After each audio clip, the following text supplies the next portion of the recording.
പൂഞ്ചിൽ കഴിഞ്ഞ ദിവസം പാകിസ്ഥാൻ നടത്തിയ ആക്രമണത്തിന്റെ CCTV ദൃശ്യങ്ങളാണ്. നമുക്കറിയാം, കഴിഞ്ഞ 2-3 ദിവസങ്ങളായി പൂഞ്ചിൽ കനത്ത ആക്രമണമാണ് പാകിസ്ഥാൻ നടത്തിയത്. അതിലാണ് 16ഓളം നിരപരാധികളായ മനുഷ്യർ കൊല്ലപ്പെട്ടത്.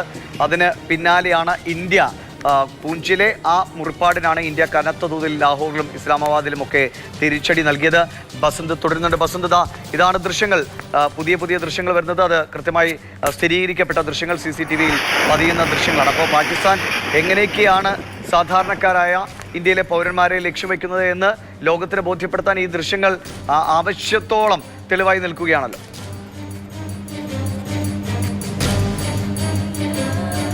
ഈ വ്യോമാക്രമണം പൂർണ്ണമായും ഇന്ത്യ പരാജയപ്പെടുത്തിയ ഒരു പശ്ചാത്തലത്തിലാണ് ഇന്നലെ രാത്രി വലിയ തോതിലുള്ള ഷെല്ലിംഗ് ആരംഭിച്ചത്. അതിർത്തിയിലും അതോടൊപ്പം തന്നെ നിയന്ത്രണ രേഖയ്ക്ക് സമീപവും തന്നെ വലിയ തോതിൽ ഷെല്ലിംഗ് ഉണ്ടായിരുന്നു. ഇതിൽ വലിയ നാശനഷ്ടം ഉണ്ടായതായി നമ്മുടെ ലേഖകൻ ബാലഗോപാൽ തന്നെ റിപ്പോർട്ട് ചെയ്യുന്നുണ്ട്. പൂഞ്ച് തുടങ്ങിയ മേഖലകളിലൊക്കെ പാകിസ്ഥാൻ്റെ ഷെല്ലാക്രമണത്തിൽ തകർന്ന വീടുകൾ, മിസൈൽ ആക്രമണത്തിൽ തകർന്ന വീടുകൾ, ഇപ്പോൾ ഇതെല്ലാം അതുമായി ബന്ധപ്പെട്ട തെളിവുകൾ ഇന്ത്യ ശേഖരിക്കുന്നു എന്നുള്ളതാണ്. ഏതെല്ലാം മേഖലകളിൽ ഈ ആക്രമണം ഉണ്ടായിട്ടുണ്ട്, തകർന്നിട്ടുണ്ട് വീടുകൾ തുടങ്ങിയ കാര്യങ്ങളൊക്കെ പരിശോധിക്കുന്നു. ഇന്നലെ രാത്രി ഔദ്യോഗികമായി വന്നത് 16 പേർ കൊല്ലപ്പെട്ടു എന്നുള്ളതാണ് പാകിസ്ഥാൻ്റെ ആക്രമണങ്ങളിൽ എന്നുള്ളതാണ്. നിരവധി പേർക്ക് 50-50ഓളം പേർക്ക് പരിക്കേറ്റിട്ടുണ്ട്. അപ്പോൾ ഈ ഒരു പശ്ചാത്തലം കൂടിയുണ്ട്. എല്ലാവിധത്തിലുള്ള കണക്കെടുപ്പും പൂർത്തിയായ ശേഷം മാത്രമേ ഇന്ത്യ ഇക്കാര്യത്തിൽ ഒരു വ്യക്തമായ ഒരു പ്രതികരണം ഇന്ത്യയുടെ ഭാഗത്തു നിന്ന് ഔദ്യോഗികമായി വരികയുള്ളൂ. ശരി, പാകിസ്ഥാൻ ആക്രമണത്തിൻ്റെ ഏറ്റവും പുതിയ ദൃശ്യങ്ങളാണ് നമ്മൾ കണ്ടത്. പൂഞ്ചിൽ പാക് ഷെല്ലാക്രമണത്തിൻ്റെ CCTV ദൃശ്യങ്ങളാണ് പുറത്തു വന്നിരിക്കുന്നത്. അത്തരത്തിലുള്ള പാകിസ്ഥാൻ്റെ കരസേന നടത്തിയ പാക് റേഞ്ചേഴ്സ് നടത്തിയ ആക്രമണങ്ങളാണ് ഇന്ത്യയിൽ അല്ലെങ്കിൽ നിരപരാധികളുടെ ജീവനെടുക്കുന്ന സാഹചര്യത്തിലേക്ക് വന്നത്. അതേ നിലയ്ക്ക് ഇന്ത്യൻ കരസേനയും ഇറങ്ങിയാൽ സ്വാഭാവികമായിട്ടും പാകിസ്ഥാന് വല്ലാതെ അനുഭവിക്കേണ്ടി വരുമെന്ന കാര്യത്തിൽ തർക്കമില്ല. അതുകൊണ്ടുള്ള മുന്നറിയിപ്പുകളായിട്ടാണ് നമ്മൾ ഡ്രോണുകളിലൂടെയും മിസൈലുകളുടെയും ഒക്കെ പാകിസ്ഥാന് സന്ദേശം നൽകിയത്.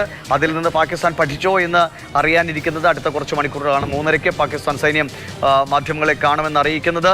എന്താണ് പാകിസ്ഥാൻ ഇതുവരെ ചെയ്തതെന്ന സത്യം അവർ പറയാൻ യാതൊരു സാധ്യതയുമല്ല. പക്ഷേ ഇനി അങ്ങോട്ട് എന്താണ് ഉദ്ദേശിക്കുന്നത് എന്നതിൻ്റെ പകുതി നേരെങ്കിലും പാകിസ്ഥാൻ പറഞ്ഞാൽ അത്രയുമായി എന്നേ കരുതാൻ കഴിയുള്ളൂ. കാരണം പാകിസ്ഥാനിൽ നിന്ന് ഒരു നേരിൻ്റെ വഴിയും പ്രതീക്ഷിക്കേണ്ട രാജ്യമോ ചരിത്രമോ അതിനില്ല.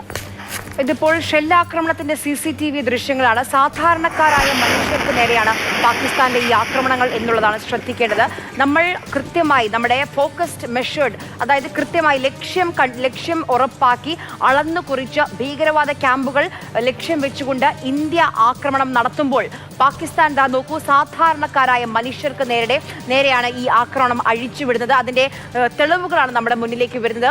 ലോകത്തിന് മുന്നിൽ ഈ പഹൽഗാമുമായി ഞങ്ങൾക്ക് ഒരു ബന്ധവുമില്ല എന്ന് പറയുമ്പോൾ തീവ്രവാദികളുടെ ചോരയ്ക്ക് എന്തിനാണ് പാകിസ്ഥാൻ സൈന്യത്തിന്റെ പതാക, എന്തിനാണ് പാകിസ്ഥാൻ ചാരസംഘടനയുടെ സാന്നിധ്യം, എന്തിനാണ് പാകിസ്ഥാൻ സൈന്യത്തിന്റെ സാന്നിധ്യം അവരുടെ സംസ്കാര ചടങ്ങുകളിൽ എന്ന് ലോകം തന്നെ അവരോട് ചോദിക്കുകയാണ്.